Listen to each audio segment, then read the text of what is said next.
I never wanted to be the last of my kind. That sort of thing belongs in history books or bad holodramas, not real life. Not here, not now. But as I stare into the frozen expanse outside the viewport, I know the truth as deeply as I know my own name. My species is gone. I'm the last human alive, or, at least, the last one still fighting. The Aegis hums softly around me. She's a battered warship retrofitted for long-range stealth and Black Ops reconnaissance. But at this point, she's more grave than vessel. Athena, our ship's artificial intelligence, flickers to life on the center console, her once smooth voice breaking with static. Captain Voss, energy reserves at 7.2%. Trajectory intersects Zaundrak patrol zone in 24 hours. I rub my eyes. My knuckles are raw, stained with dried lubricant and blood. I've done everything I can to keep the ship running, but entropy is a patient killer. Even the stars seem to watch me with quiet pity now. Understood, I mutter. Any signs of friendlies? A pause. Athena's core lights flicker uncertainly. No allied signals detected within current scan radius. Nearest inhabited system, Tyrian Reach, 2.7 light years. So, not close. Not in any way that matters. I lean back in the pilot's chair and close my eyes, listening to the soft thrum of a dying machine. Funny thing is, I was never supposed to be a captain. I was a tactical operations specialist, a glorified saboteur, trained in asymmetric warfare and Black Ops infiltration. When the mission began, I wasn't even in the command crew. Now I sit in the captain's seat because everyone else is dead. The silence of deep space is a kind of slow death. It strips away the sound of life. No footsteps, no laughter, no arguments over rations or power allocation. Just the hollow hum of a ship trying not to fall apart, and a man trying to do the same. I swipe through Athena's interface, accessing the encrypted logs. There's one last message I've been afraid to open. Priority transmission. Earth Command.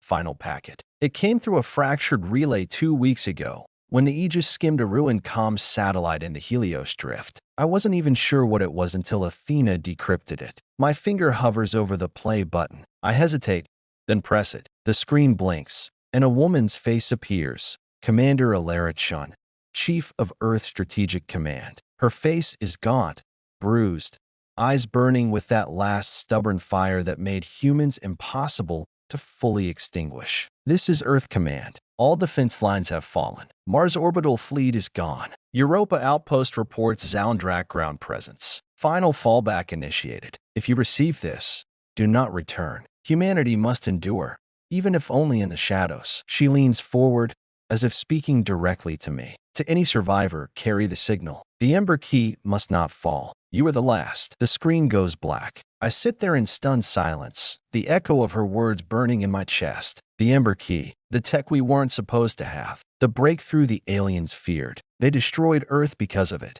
Because we got too close to something they didn't understand. And now, that secret is wired into my ship's AI. Athena, I say quietly, run a system check on the Ember Key encryption. I want to know if we're still secure. Verifying, she replies. There's a low hum, and then the interface glows orange, a sign of high-level encryption, one that was only activated during Black Protocol events. Encryption intact, Athena confirms. Signal drive is locked behind 3 biometric seals. Your vitals confirm primary authorization. Good.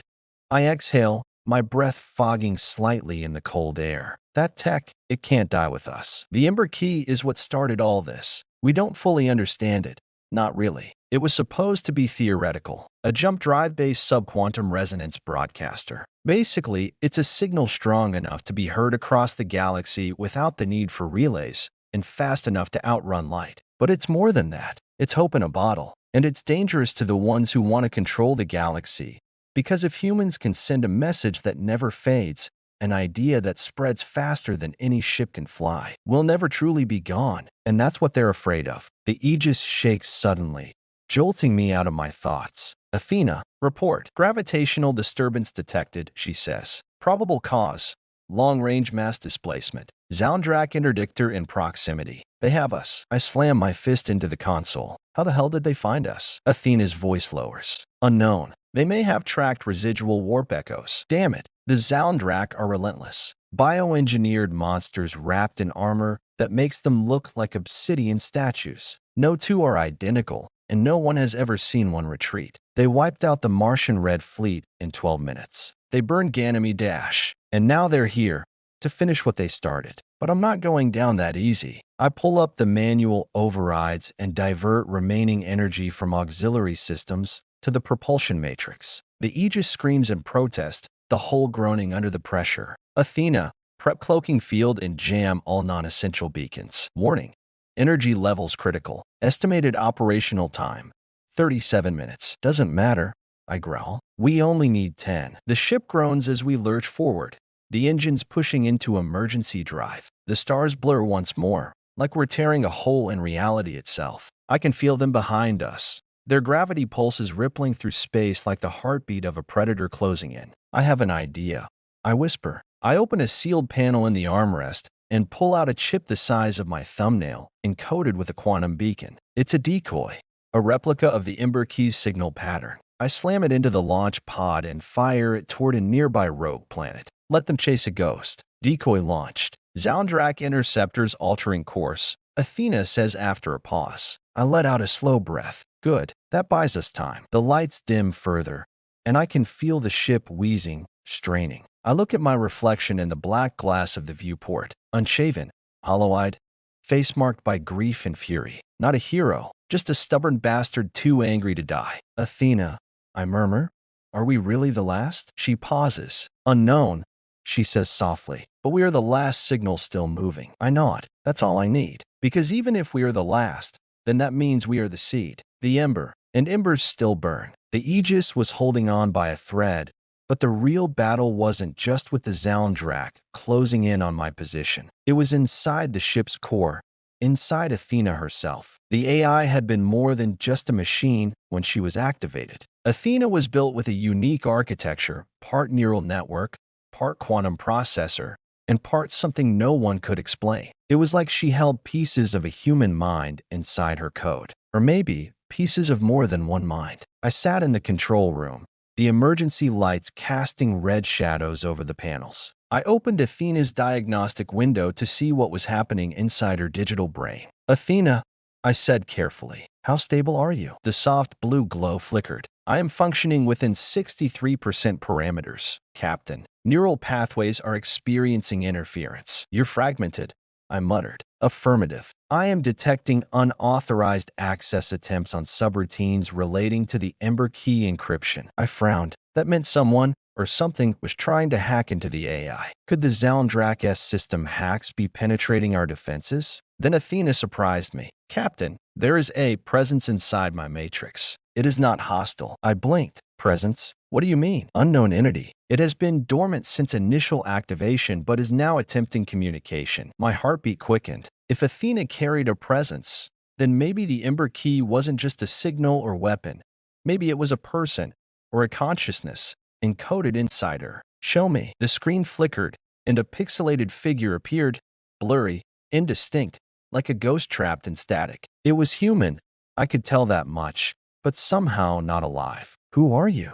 I asked. The figure's voice crackled in my ears, soft but urgent. Captain Rylanvoss, you carry a burden not of your choosing. I swallowed hard. What burden? I'm a Narration, commander of Earth's Strategic Command. I recorded the final transmission you received. I stared, stunned. You're inside Athena? In a manner of speaking, I transferred my consciousness into the AI during the last moments before Earth's fall. The Ember Key's encryption protocols hold me in stasis, a digital ghost, waiting. I sank back. The weight of it hit me like a hammer. Narration, the woman who ordered Earth's last stand, had become part of the machine, a message trapped between life and death. Why? I whispered. To guide those who survive, she said. To protect the Ember Key until it can be used to reignite humanity's future. A shudder ran through me. I had been fighting blindly, carrying a secret without knowing what it truly was. But you're trapped, I said. Yes, and the Zoundrak are hunting me. They know what I represent. I clenched my fists. So, what do we do? Alara's digital form flickered, her eyes burning with the same fierce resolve I'd heard in her final transmission. You must unlock the neural interface. It is the key to accessing the Ember Key's full potential. I frowned. Neural interface? It is an ancient human prototype, a link between mind and machine. If you connect, Your thoughts can control the ship's systems directly. You can outthink the enemy. But be warned, the process is dangerous. Few survive the mental strain. I swallowed hard. I had trained for this. Tactical operations, infiltration, neural syncing, but I'd never done it in combat. And I wasn't sure I wanted to become a machine. Why me? I asked. Because you are the last, she said simply. Because humanity's survival depends on you. I rubbed my temples. This was insane, but I didn't have a choice. Show me where it is. Athena's interface changed, revealing a hidden compartment beneath the pilot's seat. I reached down and pulled out a sleek headset, its surface etched with delicate circuits that pulsed with a faint blue light. The neural interface. I held it in my hands. It looked like something out of a dream or a nightmare. I'm going to plug in, I said. Prepare yourself, Captain, Alara warned. I sat back and placed the headset on, the cold metal pressing against my temples. The ship's emergency lighting faded as the interface powered up, and my vision blurred. Suddenly, I was somewhere else. The Aegis was gone. Instead, I stood in a vast digital landscape. Endless lines of code stretched before me like a shimmering ocean. I felt my mind expand, every thought amplified 1,000-fold. Alara appeared beside me, her form more solid here than in the ship's console. Welcome to the neural matrix, she said. I blinked. This is overwhelming. She nodded. Focus. You must synchronize with Athena's systems. Your mind will become the ship's core. You will feel everything. The engines, the sensors, even the pulse of the Zalndrak fleet. I reached out, and streams of data flowed into me like a river of light. For a moment, I felt powerful, like I could control stars themselves. But then the matrix darkened. Shadows moved at the edges of my vision. Zalndrak digital intrusion detected. Athena's voice echoed in my mind. They are attempting to corrupt system core. Panic flared in my chest. I concentrated, weaving through the code, pulling threads of firewalls tight. The shadows surged, hacking, slicing, but I pushed back harder, using instincts and cunning no AI could match. The battle was both mental and physical, a duel fought with fragments of logic and bursts of raw willpower. In the end, I forced the invaders out, sealing the breach. Exhausted, I collapsed back into my chair as the neural interface powered down. I gasped for breath. My head throbbed with the strain of the link. You did well. Alara's voice whispered softly as the digital ghost faded from view. I stared at the headset, the weight of what I'd done sinking in. This wasn't just a battle for survival. It was a war for the soul of humanity, fought in the cold silence of space and inside the glowing circuits of a ship's AI. Athena's light stabilized, her voice calmer than before. Captain, the neural interface enhances your reflexes and tactical cognition by 74%. We are prepared for the next encounter. I smiled, a small, fierce grin. For the first time in weeks, hope felt tangible. The Zalndrak were coming, but I was ready, because humanity fights not with machines, but with heart, and heart no machine can ever replicate. The silence after the neural interface link was almost deafening. I sat alone in the Aegis's cockpit, the headset cold in my hands, sweat drying in salty streaks down my neck. The ship creaked and groaned, a tired beast nearing the end of its run, but I felt different, sharper,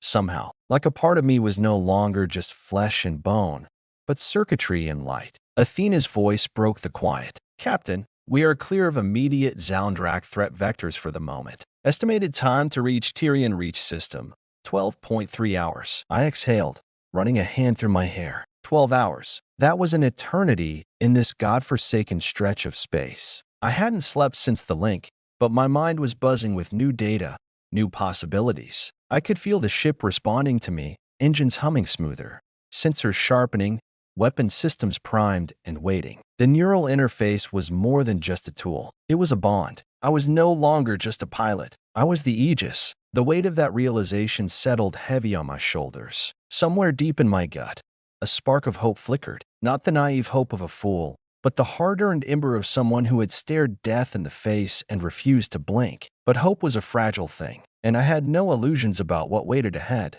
The Tyrian Reach System was humanity's last known safe zone, a cluster of space stations and colonies orbiting a sun dimmer than Earth's. The Zalndrak had never penetrated it fully, but the warning signs were clear: patrols increasing, defenses tightening, communications growing jittery. When I finally breached the outer perimeter, The Aegis's sensors detected faint transmissions, encrypted messages bouncing off satellites, echoing through the void. They weren't just warnings or calls for help. They were signal fires, messages from other survivors. The realization hit me hard. We weren't alone. I initiated a long-range scan, filtering through the noise and static to isolate the signals. They were faint, fragmented, but they carried the unmistakable patterns of human coding. I replayed the first one. This is the Peregrine. Anyone hearing this, respond. We have survivors at Outpost 47. Supplies low. Need assistance. The voice was weary but determined. Hope burned in the crackling audio. I allowed myself a small, bitter smile. Outpost 47. I'd heard rumors of it. A research station on the edge of Tyrian Reach. They'd held out longer than anyone expected. Open a channel. Athena, we need to respond. Attempting contact, she said. The comms hummed, then sputtered. Peregrine, this is Captain Ryland Voss aboard the Aegis. We read you. What is your status? Static. Then a sharper voice cut through. Captain Voss? By the stars. We thought all ships were lost. We're not lost yet, I said. They gave coordinates. A safe approach vector through asteroid belts and debris fields. The Peregrine was damaged but still operational, and the crew was holding a fragile line against the Zalndrak's encroachment. For the first time since Earth fell, I felt a surge of purpose. This wasn't just about survival anymore. It was about connection, about finding the threads that bound us, the human spirit still flickering like a signal fire in the darkness. I prepped the Aegis for rendezvous, running diagnostics and repair protocols. Athena hummed in anticipation, but as we closed in, the space around Outpost 47 twisted. Gravitational anomalies, mines, traps. The Zalndrak weren't just hunting me.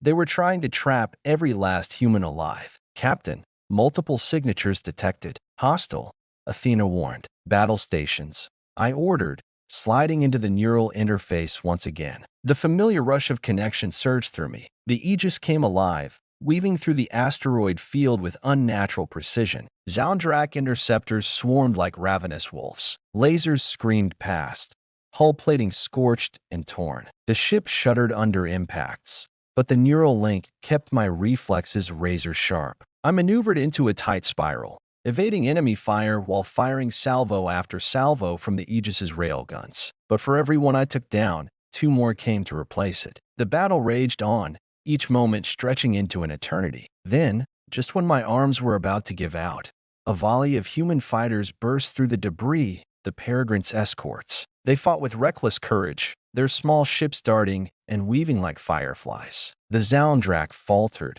confused by the sudden reinforcements. I took the opening, pushing the Aegis forward and breaking through the blockade. The field cleared. Outpost 47 came into view, battered, scarred, but alive. I let out a breath I hadn't realized I was holding. We docked with the station, and I stepped into the airlock, greeted by faces etched with exhaustion and resilience. Commander Mara Voss, no relation, but the resemblance was uncanny, led the survivors. She looked at me with a mixture of relief and suspicion. Captain Voss, you made it. We all made it, I said. Inside the station, the hum of generators and the flicker of emergency lights were a reminder of what we'd lost and what we still fought to keep. We shared stories, resources, and plans. The survivors had been holding on with scraps of tech, making desperate attempts to patch together defenses and maintain communication lines. And then Mara handed me something, a small data cube.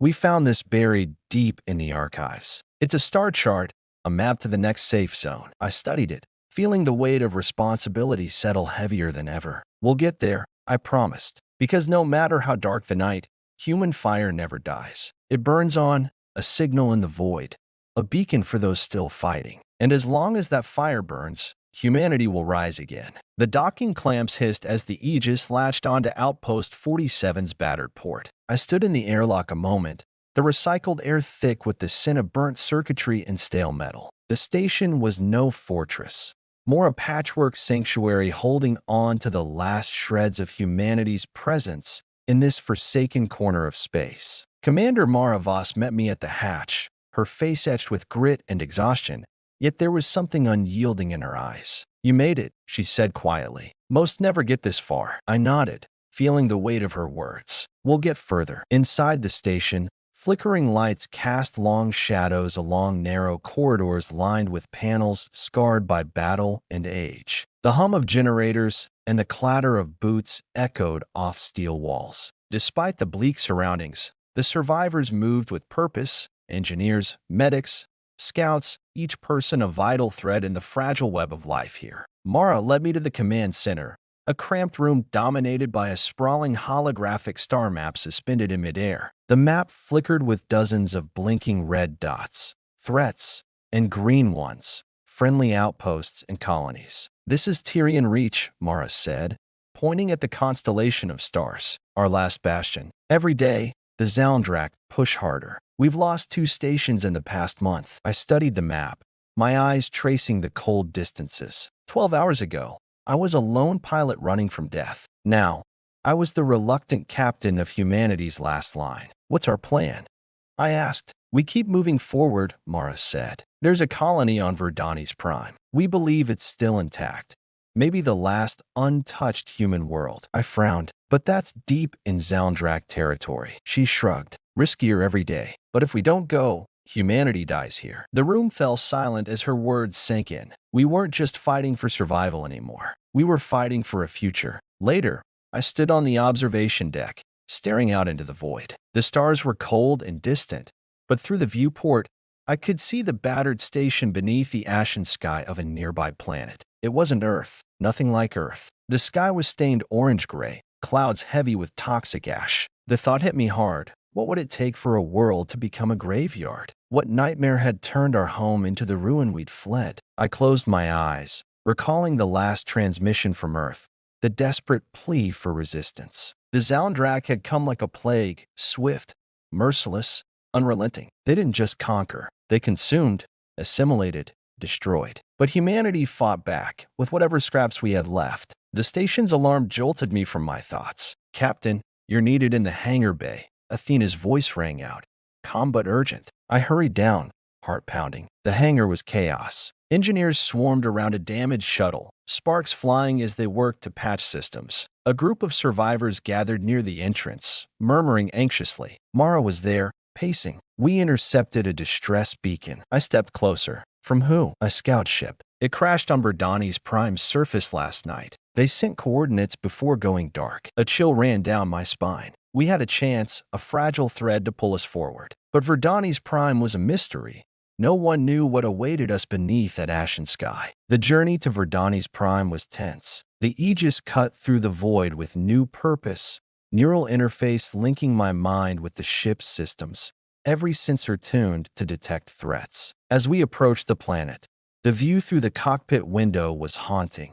An orange-gray haze blanketed the atmosphere, swirling ash storms casting long shadows over jagged mountains and barren wastelands. The distress beacon pulsed faintly, a flickering ghost in the haze. I landed the Aegis near the crash site, an old mining colony long abandoned and half buried in dust. The shuttle was charred and broken, its hull twisted like metal scraps. I suited up, the weight of the armor and helmet grounding me as I stepped onto the toxic surface. The air was thick with ash and chemical tang, each breath a fight. But something else lingered, an eerie stillness, as if the planet itself was holding its breath. I moved carefully, following the beacon's signal deeper into the ruins. Suddenly, a shadow shifted at the edge of my vision. I spun, weapon raised, heart hammering. But it was just a scavenger, a lone figure cloaked in ragged gear, eyes wary but not hostile. "Name's Jara," she said, voice rough. "I was part of the scout team." I lowered my weapon. "What happened here?" She shook her head. "We found something ancient, something not of this world." The words sent a ripple through me. "Show me," I said. Jara led me through the crumbling colony, to a hidden cavern beneath the surface. Inside, the walls pulsed with faint bioluminescent veins, alien technology fused with stone. At the center lay a device, a crystalline obelisk humming with energy. "The Zalndrak want it," Jara whispered. "They believe it holds power beyond anything we've seen." I reached out, feeling a strange warmth radiate from the obelisk. Suddenly, a voice echoed in my mind, not Athena's, not mine. A deep, ancient voice, bearer of the last signal. "The fate of worlds lies within your grasp." I staggered back, heart racing. Jara looked at me, eyes wide. "You've been chosen." I swallowed hard, the weight of that choice crushing me. Beneath the ashen sky of a dying world, humanity's last hope flickered, fragile, uncertain, but alive. And I was the bearer of its flame. The cavern was colder than I expected, not in temperature, but in presence. That crystalline obelisk pulsed with a quiet, steady glow that seemed almost alive. I could feel the energy humming through my boots, up my spine, a vibration unlike anything mechanical or natural. Jara stood beside me, eyes wide but steady. We found it buried beneath the mining colony, half forgotten. It's been here longer than any of us can say, an artifact from a civilization lost in time. I reached out again, fingertips brushing the smooth surface. The light flared softly, warm like a heartbeat. A strange sensation rippled through my mind, like a whisper in a forgotten language, a call, a warning. Athena's voice interrupted the moment, crisp and logical through my comms. Captain, sensors detect multiple Zalndrak vessels approaching. They're fast, and they're coming for this site. I glanced at the view outside the cavern mouth. Orange ash swirling, jagged mountains shadowing the horizon. There was no way we could outrun them in the shuttle. We had to hold our ground, whatever the cost. I took a breath and nodded to Jara. We protect this at all costs. Back on the Aegis, I linked the neural interface again, feeling the ship's systems flow into me. But something in the obelisk had changed me. My connection was deeper now, more intense. I felt the ship responding, engines primed, shields humming with new energy. I activated the station's defenses remotely, harnessing the obelisk's power through the ship's grid. The hangar bay turned into a fortress. Automated turrets came online. Energy barriers shimmered into place, and the Aegis stood ready. Minutes later, the void outside erupted with the flash of enemy fire. The Zalndrak strike fleet was upon us. The battle was chaos incarnate. Laser beams streaked across space like deadly ribbons of light. Explosions bloomed against the backdrop of stars. The Aegis shuddered under impact, but the neural interface sharpened my reflexes. Every command, every maneuver was instant, almost instinctive. I was the ship. The ship was me. The Zalndrak were relentless, but the obelisk's energy flared in response. Shields shimmered with crystalline light, repelling blasts that would have otherwise shredded the hull. I felt a new power coursing through me, not just technology, but something ancient, a flame within that defied reason. I ordered the turrets to target the largest enemy ships, watching as my strategy slowly turned the tide. But amidst the battle, a shadow appeared, a massive Zalndrak dreadnought, its hull bristling with weapons and dark energy. It focused its fire on the Aegis, a beam of crushing force aimed to obliterate. I pushed the neural link to its limits, weaving the ship through a desperate dance of evasions. But then, the obelisk pulsed, and I felt a surge, a blast of power flowing through me and the ship. The beam struck the shields, and instead of shattering, the energy reflected back, striking the dreadnought with devastating force. It staggered, systems failing. A cheer echoed through my comms from the survivors aboard Outpost 47. We had won the battle, but victory came with a price. The obelisk's glow dimmed, its energy spent in the fight. I knew this was only the beginning. Later, in the quiet aftermath, I sat with Mara and Jara in the command center. "We need to understand this artifact," Mara said. "It's more than just a weapon. It's a key." Jara nodded. "My team found ancient scripts near the obelisk. They speak of a crystal flame, a power that can reshape worlds." I looked at them both, feeling the weight of our responsibility. "This isn't just about survival," I said. "It's about reclaiming our future." As the station's lights flickered and the distant stars watched silently, I realized one thing. The Aegis was no longer just a ship. It was the beacon of humanity's last hope, the bearer of the crystal flame. After the battle, silence settled over Outpost 47 like a fragile shroud. The stars outside continued their eternal dance, indifferent to the chaos of mortal lives and dying empires. I sat alone in the command center, the soft hum of the station's systems my only company. The crystalline obelisk rested on a reinforced pedestal behind me,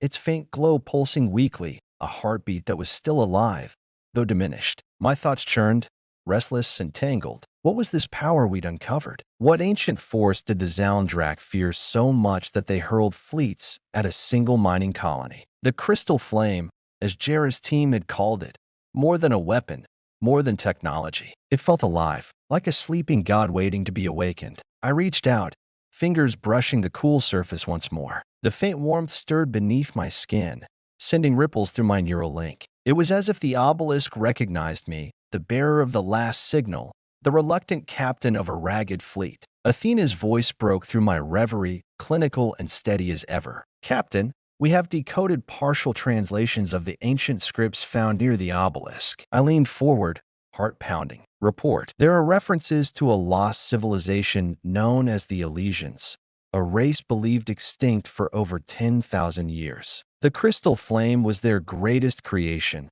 a source of limitless energy, capable of bending space-time and reshaping matter itself. Space-time manipulation? The implications crashed over me like a tidal wave. Are you saying this device could alter reality? Athena finished. Potentially. The text suggests it was a safeguard, a weapon to end wars, or a key to start new eras. The Elysians left it behind, hidden in the farthest reaches of their empire, perhaps hoping a worthy bearer would find it. I closed my eyes, trying to process the gravity of this revelation. Humanity's last stand was no longer just about survival. It was a chance to rewrite the rules of existence. But with power like that came danger beyond anything I'd faced. Mara's voice cut in from the doorway. We're not the only ones hunting for it. The Zalmdrak fleet we saw was just the vanguard. Their warlord believes the crystal flame will grant him dominion over the galaxy. I nodded grimly. We have to move fast. If they secure it first, everything we fight for is lost. The next days were a blur of preparation and research. Jera's team scanned the cavern for more clues while the station buzzed with renewed purpose. Engineers worked tirelessly to integrate the obelisk's energy into the Aegis's systems,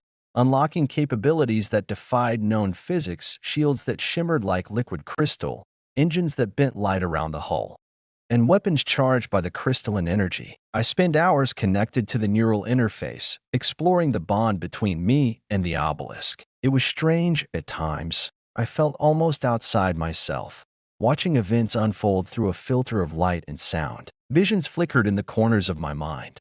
Starfields bending, ancient cities of impossible architecture, and faces alien and human, filled with hope and despair. One night, as I lay in my quarters, the visions grew clearer. I saw a woman standing before a blazing crystal, her voice echoing through the void. Bearer of the flame, you carry the weight of worlds. Choose wisely, for every flame can burn or illuminate. The message left me shaken. Was I truly ready for this? Could one man, a soldier running from his past, wield a power so immense? A sudden alarm jolted me awake. Athena's voice cut through the darkness. Captain, incoming transmission, encrypted and untraceable. I scrambled to the comm console, heart racing. The screen flickered to life, revealing a holographic figure, a tall, regal woman clad in ancient Elysian's ceremonial garb. Her eyes burned with fierce intelligence. Bearer of the crystal flame, she said, her voice layered with static but clear. I am Lyria, last of the Elysians. If you see this message, then fate has brought you to the flame's power. I stared, stunned. Long ago, she continued, our civilization faced extinction. We created the flame as a last hope, to preserve the essence of life and knowledge. But its power is dangerous. It must be wielded with wisdom and compassion. Her gaze pierced through me. Beware the warlord. He seeks the flame to enslave, to consume. You alone can stop him. You alone must rise. The transmission ended abruptly. I sat back, heart pounding. This was no ordinary artifact. It was a living legacy. The days that followed were tense. The Zalmdrak renewed their assaults,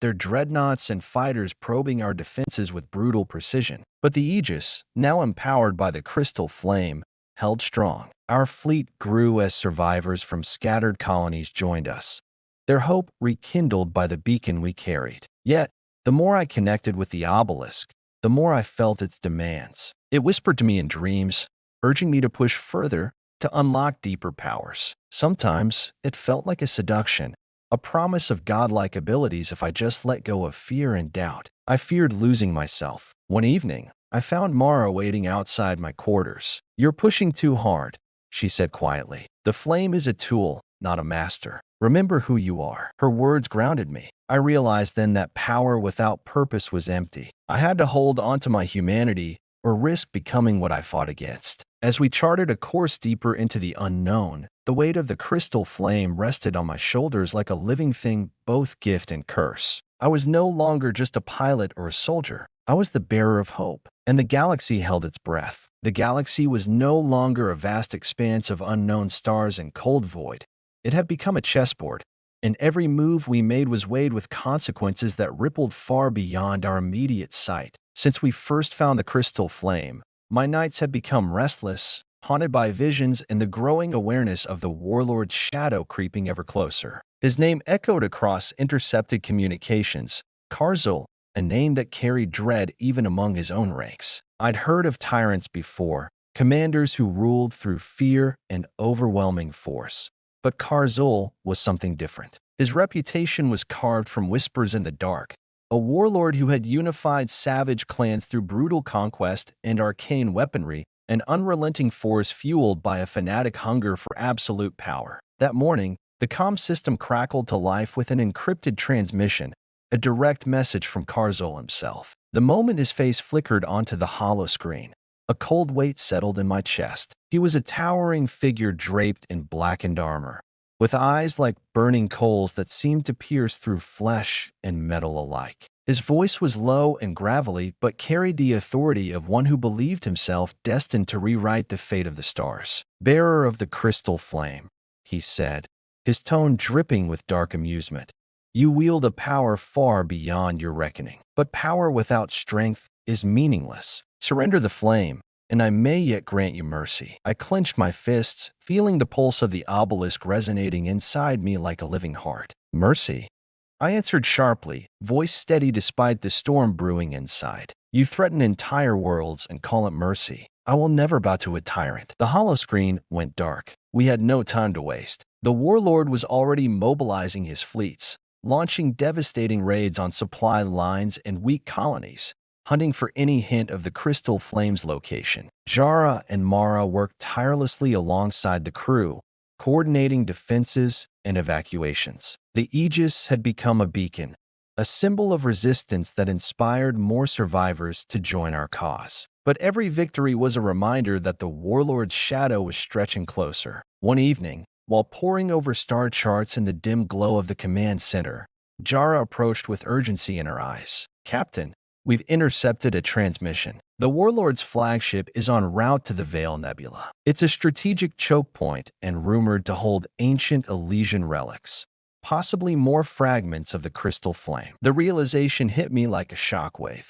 If Karzul gained access to even a fraction of that power, we would be doomed. "Prepare the fleet," I ordered. "We're heading to the Veil Nebula. We need to stop him, no matter the cost." The journey through the Veil Nebula was like threading a needle through a cosmic storm. The swirling clouds of gas and dust distorted sensors and scrambled communications. Navigating the treacherous terrain demanded every ounce of skill and nerve we had. The Aegis moved like a shadow, gliding silently through the spectral haze. I stayed linked to the neural interface, feeling the pulse of the crystal flame deep within me, a steady heartbeat in the chaos. But something else stirred, a whisper on the edge of my mind, darker and more urgent. As we closed in on the warlord's fleet, the first signs of battle erupted like fireworks in the void. Energy blasts tore through the nebulous clouds, starships dancing a deadly ballet of destruction. The warlord's forces were brutal and precise, their dreadnoughts wielding weapons that bent reality in terrifying ways. The Aegis's crystalline shields flared under assault, but the power of the obelisk surged through our systems, repelling blow after blow. I directed turrets to cover vulnerable points, weaving the ship through a tempest of fire and fury. Then came the dreadnought, larger than anything I'd seen, its hull a nightmare of spiked armor and crackling energy fields. Karzul himself commanded it, his presence a dark pulse through the neural link. The battle was unlike anything I'd faced before. Karzul's attacks were relentless, his ship twisting the very fabric of space-time to hurl impossible strikes. Our fleet faltered under his might, but the crystal flame responded, not just a weapon, but a shield, a beacon, a force of creation. In the heart of the chaos, I felt the flame's voice, ancient, wise, but burdened with sorrow. "Power demands sacrifice," it whispered. "Are you ready to pay the price?" I hesitated, knowing the cost could be greater than I imagined. But there was no turning back. I unleashed the crystal flame's power,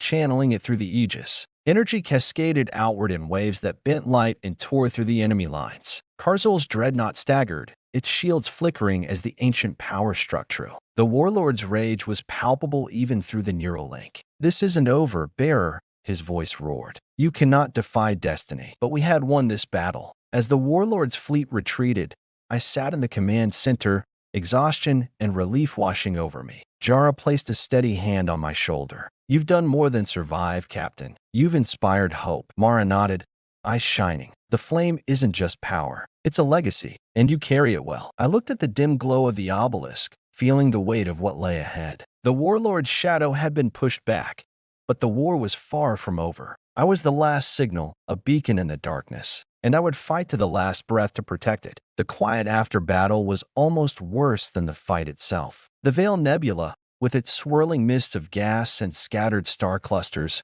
had swallowed the echoes of war for now, but silence never meant peace. It was a fragile pause before the storm's next roar. I sat alone in the Aegis's observation deck, staring out at the drifting clouds of nebula dust, the crystal flame's faint pulse humming beneath my skin. We had pushed back Karzul's forces, but I knew the warlord wasn't finished. His fury was a simmering threat hanging over every system, every star we passed. But something else gnawed at me, a creeping sense of unease that came from beyond the physical battles. I couldn't shake the whispers. Since I linked with the crystal flame, my dreams had been invaded by strange voices. At first, they were just fragments, faint, almost like echoes bouncing through the void. But over time, they grew clearer. Sometimes they were mournful, other times urgent, a tangled mix of warning and hope. Late one night, the whispers became a chorus. I awoke in a cold sweat, the neural link crackling with energy. "Captain," Athena's voice broke through the darkness,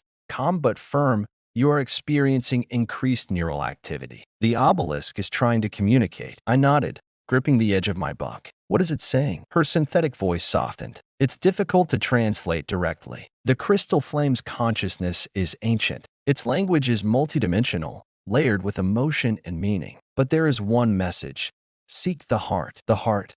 I repeated aloud, feeling the words roll in my mouth like a riddle. "Yes," Athena confirmed. "According to Elysian's ancient texts, the heart is the core of their civilization's power, a hidden stronghold where the flame's essence was first forged." My mind raced. If we could find this heart, maybe we could unlock more of the flame's potential, and maybe even find a way to end the warlord's reign before it began. The next morning, I gathered the senior officers in the command center. "We need to follow the crystal flame's guidance," I said, voice steady despite the turmoil inside. "We're heading for the coordinates Athena extracted from the obelisk signal, deep inside the Perseus Rift." Jera's eyes gleamed with determination. "The Perseus Rift is a dangerous region, known for intense gravitational anomalies and pirate activity," Mara added.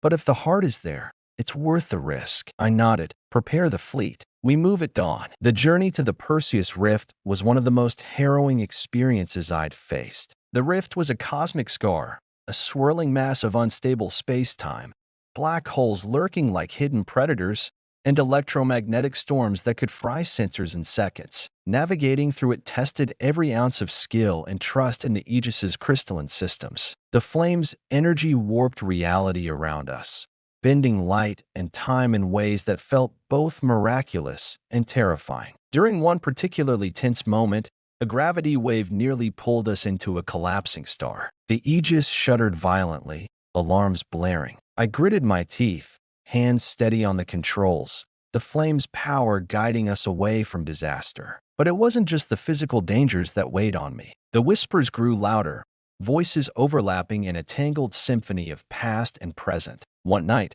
I found myself drawn into a vision. I stood in a vast hall of shimmering crystal, walls alive with pulsing light. Before me stood a figure, an Elysian's elder, her eyes deep pools of wisdom. "Bearer of the flame," she spoke, voice like wind through glass. "You carry the legacy of a civilization that chose sacrifice over domination. The heart you seek is not just a place, it is a test of your spirit." She raised her hand, and the walls shifted to reveal a labyrinth of light and shadow. "To claim the heart, you must face your fears, confront the darkness within." I woke gasping, the message clear and haunting. Back on the Aegis, The crew noticed my restless nights. Mara approached me quietly one evening. "You're carrying more than just the flame," she said softly. "You're carrying the weight of hope and fear." I looked at her, grateful for the understanding. "Sometimes I wonder if I'm strong enough." She smiled, steady and fierce. "You are, because you're human. That's our greatest strength." We finally reached the coordinates, a shattered planet orbiting a dying star, its surface cracked and glowing with veins of energy, the signature of the Elysians' lost technology. Landing was perilous. The planet's atmosphere was thin and charged with radiation, but we had no choice. Jara led an expedition team as we descended into the heart of the ruins. The air was thick with silence, broken only by the soft hum of the obelisk in my pack. We entered the labyrinth, a maze of light and shadow that shifted with every step, as if alive and testing us. Inside, memories and fears rose to the surface. Shadows took shapes from my past, faces of comrades lost, moments of failure, doubts I'd buried deep. But I pressed on. Each challenge was a mirror, forcing me to confront parts of myself I tried to ignore. At the labyrinth's center, we found it, the heart, a colossal crystalline core, glowing with a flame that was both ancient and alive. As I reached out, the flame surged within me, flooding my mind with visions of the Elysians' final moments, their hope, their despair, and their gift to the universe. The heart was more than power. It was a covenant, a call to protect, to create, to sacrifice for the greater good. I understood then that the crystal flame was not just a weapon or tool. It was a living legacy of a people who chose light over darkness, and I was its bearer. As we prepared to leave, the whispers settled into a steady rhythm, a promise of guidance and strength. The warlord's shadow loomed closer than ever. But now, I was ready. The flame was no longer just mine. It belonged to all of us. The moment we emerged from the Perseus Rift with the heart secured, the galaxy seemed to hold its breath. The knowledge and power we gained in that shattered world shifted everything. The crystal flame no longer felt like a flickering spark. It was a roaring inferno within me, a pulse of ancient strength that connected past, present, and future. But with that power came a price. Karzul was closing in, faster and more furious than ever. Ashera was the next line of defense, a sprawling industrial planet, a vital hub for the resistance and one of the few worlds still standing against the warlord's relentless expansion. Its cities were a labyrinth of steel and glass, wrapped in towering walls and shield generators that hummed with barely contained energy. To lose Ashera would be to lose the heartbeat of the rebellion. When the first scout ships returned with reports of Karzul's armada gathering in the system, a cold knot tightened in my stomach. The warlord wasn't just coming to take a prize, he was bringing destruction, and the siege would be merciless. The Aegis slipped through Ashara's upper atmosphere with the precision of a blade, cutting through darkening clouds and ash that drifted like ghosts over the cityscape. Inside the command center, I studied the tactical displays, watching the glowing dots of the enemy fleet coalesce like a storm on the horizon. "Captain," Jera's voice was tight with tension. "They're deploying multiple carrier groups. Their ground forces will land in less than 6 hours." Mara's fingers danced across the console. "We'll need every defensive drone and orbital cannon ready. If the city falls, we lose the entire sector." I met their eyes, knowing that what came next would test every ounce of our resolve. "Then we hold them. No retreat. Ashera stands, or we all fall with it." The hours before the siege passed in a blur of preparation and grim determination. The city's defenders scrambled to reinforce barriers, rally civilians into safe zones, and coordinate resistance cells. The warlord's propaganda had cast us as traitors and insurgents, but here on Ashera, we were family, bound by hope and blood. In the quiet moments between the chaos, I wandered the streets in my armor, feeling the weight of the crystal flame pulsing beneath my chest. People looked at me with a mix of fear and hope, a living symbol of their fight. An old woman gripped my hand tightly, her eyes shining with tears. "May the flame protect you, Captain. We're with you, all of us." Her words grounded me, reminding me that the flame was more than power. It was trust, responsibility. As the first wave of warlords' ships entered orbit, the city's alarm systems blared like a funeral dirge. The sky above Ashera ignited with streaks of plasma and missile trails, painting the clouds with fire and smoke. I stood on the observation balcony of the Aegis. The city spread below like a fragile gem. The crystal flame flared inside me, a steady drumbeat that pushed back despair. "Deploy the drones," I commanded. "Focus on the carriers. We need to keep their fleet at bay." Our automated defense grid surged to life. Swarms of drones zipped into the void, darting between massive warships, exploding in fiery bursts. Orbital cannons thundered, their blasts carving holes in enemy shields. But the warlord's fleet was vast, his technology unlike anything we'd faced before. His dreadnoughts unleashed waves of gravity bombs that warped space itself, ripping through shields and crushing hulls. The Aegis shuddered under the onslaught, systems flashing warnings. "Captain," Jara shouted, pointing to the tactical display. "Ground forces are deploying near Sector 7. They're moving fast. We need to get reinforcements down there." Mara and I exchanged a glance. "I'm going with the team," I said. "This fight isn't just in space." The drop was brutal. We descended through a rain of fire and shattered buildings, landing in the smoldering ruins of a once thriving industrial district. The air was thick with smoke and the acrid scent of burning oil. The sounds of battle echoed through the canyons of steel, gunfire, explosions, and the harsh shouts of soldiers. We moved quickly, weaving through debris and rubble. The warlord's ground troops were relentless, enhanced soldiers clad in armor that seemed to drink light, wielding weapons that burned with unnatural energy. Despite the odds, the resistance fighters held strong. We fought alongside miners, engineers, and civilians who'd taken up arms to protect their home. Their courage was a fierce blaze,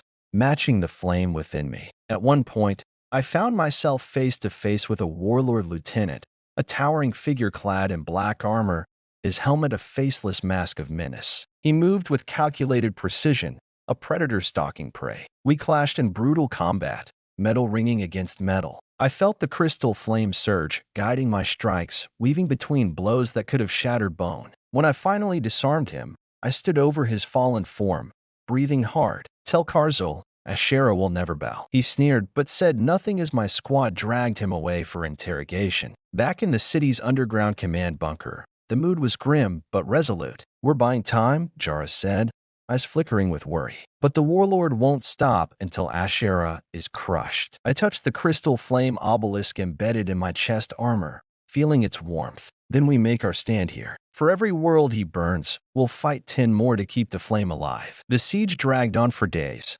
endless waves of enemy troops pounding against our defenses, the city's lights flickering under the strain. Supplies ran low, exhaustion gnawed at the edges of our resolve, but the flame never faltered. One night, as I rested briefly in the command center, Athena's voice cut through the silence. "Captain, I've detected an anomaly in the warlord's fleet, a pattern in their deployment that suggests a hidden weapon." I frowned. "What kind of weapon?" "Unknown, but its energy signature matches the crystal flames, a corrupted echo of its power." A chill ran down my spine. Karzul was trying to harness the flame's power for himself. That realization hardened my resolve. The warlord's greatest threat wasn't just his armies or technology. It was his ambition to twist the flame into a weapon of destruction. I turned to Mara and Jara. "We need to strike first. Find and destroy that weapon before it's unleashed." They nodded, determination blazing in their eyes. The next day, we launched a daring raid on the warlord's flagship,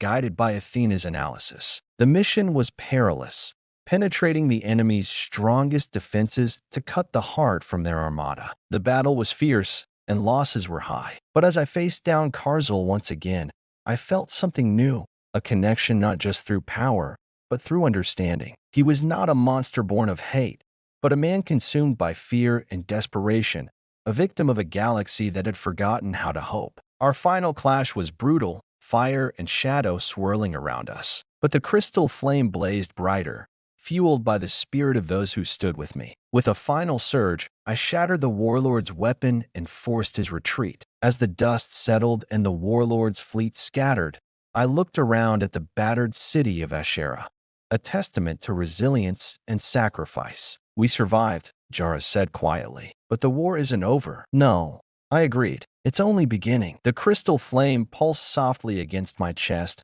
a promise and a burden. The warlord's shadow still loomed, but so did the light we carried, a light that refused to be extinguished. The warlord Karzul's retreat from Ashera was not just a defeat. It was a declaration that the game had changed. Our victory was born from desperation, grit, and a flicker of the power inside me, the crystal flame. But the price we paid was immense. The city was scarred, countless lives lost, and the warlord's threat was far from extinguished. As the dust settled on Ashera, I stood on the battered command deck of the Aegis, looking out at the darkened stars. The silence was deafening, a stark contrast to the chaos that had roared moments before. Somewhere, deep in the void, the warlord was plotting his next move. But this time, we were ready. Athena's voice broke the quiet. "Captain, I have located a transmission beacon emitting a unique energy signature. It matches the crystal flame." My heart pounded. "A hidden base?" Mara asked, her eyes sharp. "Not just a base," Athena said. "A message, a call for reinforcements." I felt the weight of what this meant. The warlord's forces were regrouping, using technology stolen and corrupted from the ancient flame's power. If we didn't act fast, the war would spread like wildfire through the stars. "Prepare the fleet," I ordered. "We're going to cut off their reinforcements before they can strike again." Jara nodded. "We'll need every ship ready, no mistakes." The journey to the source of the signal was tense. Every system we passed felt like a trap, every shadow a lurking threat. But the crystal flame within me was a beacon, guiding us closer. As we approached the coordinates, the fleet spread out, weapons primed. The source was a hidden fortress on a dead moon, a sprawling labyrinth of metal and shadow, bristling with weapons and defenses. "Stealth approach," I commanded. We hit them hard and fast. Our fighters slipped through the moon's gravity well like ghosts. The battle erupted in a storm of light and sound, explosions shaking the void as we tore through enemy defenses. Inside the fortress, Mara and I led a strike team to locate the signal source. The corridors were dark and cold, illuminated by flickering emergency lights. The warlord's corrupted soldiers awaited us, twisted by the flame's dark energy. We fought through wave after wave, my armor glowing with the crystal flame's warmth. It guided my movements, pushing back exhaustion and fear. The closer we got to the beacon room, the stronger its pull became, a siren call of hope and danger intertwined. At last, we reached the heart of the fortress, a massive chamber dominated by a crystalline monolith, pulsating with dark energy, the corrupted twin of the crystal flame. Karzul stood beside it, his armor blackened and cracked, eyes burning with madness and ambition. "So, you have come," he hissed. "You think this ends with me?" I tightened my grip on my weapon. "It ends with you. This ends now." The final battle was unlike any I had faced. Karzul wielded the corrupted flame like a weapon, twisting space and time, unleashing blasts of energy that shattered walls and seared flesh. But I was not alone. Mara, Jara, and our team fought beside me, each of us a spark in the darkness. I called on the true crystal flame within me, feeling its pure energy surge and burn away the corruption. With a cry that echoed through the chamber, I unleashed the flame in a brilliant wave, engulfing Karzul's weapon and shattering the monolith. The warlord screamed, his power unraveling as the corruption burned away. In that moment, I saw not a monster, but a broken man consumed by fear, lost in his own darkness. As he collapsed, I extended a hand, a gesture of mercy and hope. "You don't have to be this," I said softly. "There is another way." Karzul looked up, eyes wide with disbelief. For a moment, the fire in him faltered. Then, without a word, he vanished into the shadows, defeated, but not destroyed. The fortress began to collapse around us. We raced back to the fleet,